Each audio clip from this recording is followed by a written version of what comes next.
Donald Trump spoke over the weekend in Washington, D.C. at the Pray, Vote, Stand Summit, where he had what you can only describe as a brain glitch, which is funny by itself and interesting by itself, but even more ironic because within the same series of moments I'm going to show you, he's criticizing Biden for being cognitively impaired and then is really struggling himself with conveying some different thoughts. So here you'll notice, I think he's trying to say that he's leading Biden in the polls, but then says he's leading Obama.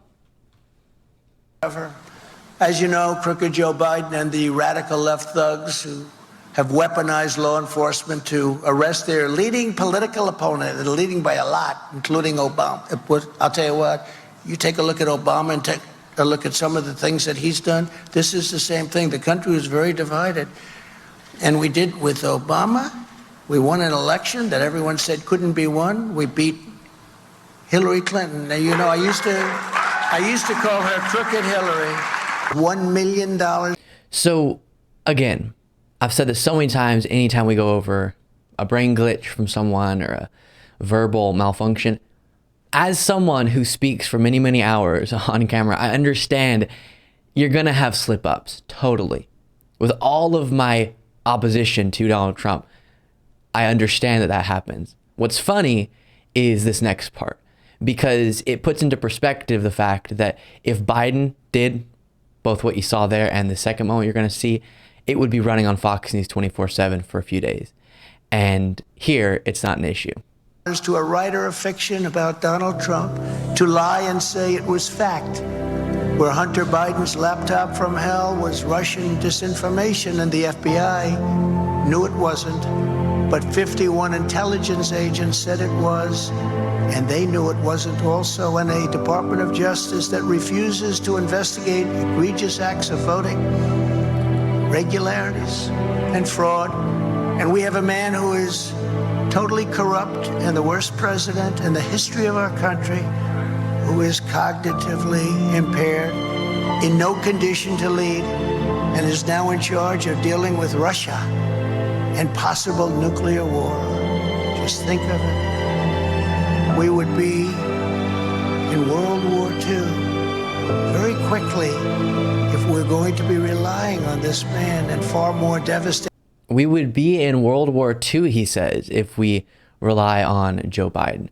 We would be in World War II if we rely on so many things wrong about that statement, separate from the validity of what he's trying to say, the substance of that, which we've gone through a million times, the idea that Joe Biden's encouraging, pushing for, or making decisions that are making more likely World War III is nonsense, and he's been handling Russia's invasion of Ukraine as an American president should. But there, World War II is definitely not, even if you believe Joe Biden's going to lead us into a world war, it's definitely not going to be World War II. I can tell you that for certain. And no, Trump's not leading Obama in the polls, whatever that means. And he didn't defeat Obama in any election. Then you have this, and we'll talk about why it's concerning after watching. But I wanted to and had to stand up to the communists, the Marxists, the atheists, and the evil and demonic forces that want to destroy our country. They're destroying our country.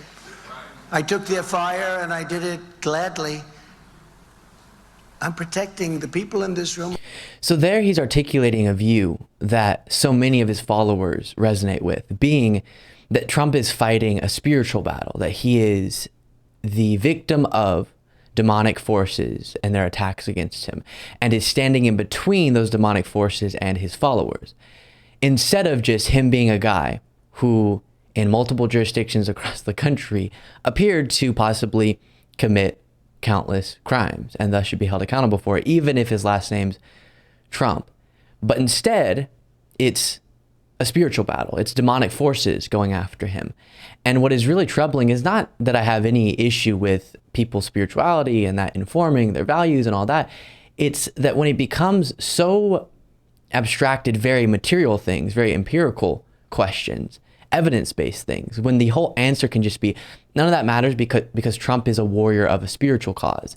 And thus, your evidence against him, your proof of certain allegations, all those conversations are irrelevant because he is a warrior for, like I said, a spiritual battle against demonic forces.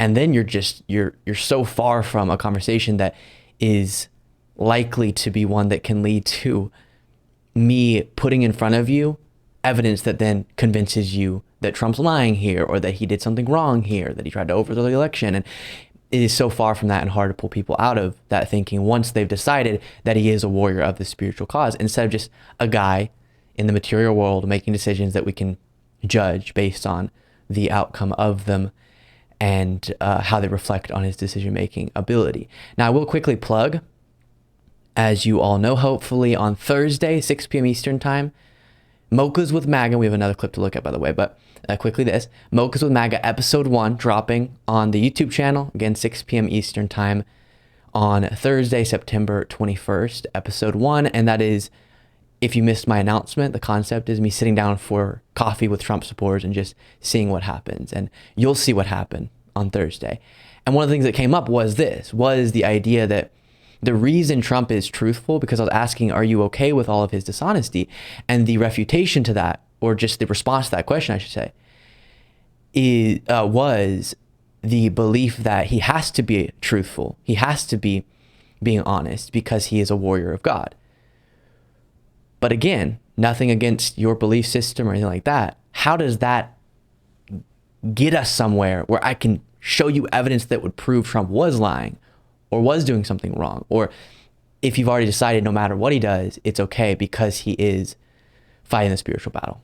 And that is definitely concerning. Then this dangerous message once again was articulated. So we're going to have a little bit of a fun with that, I think, because that's a tough one.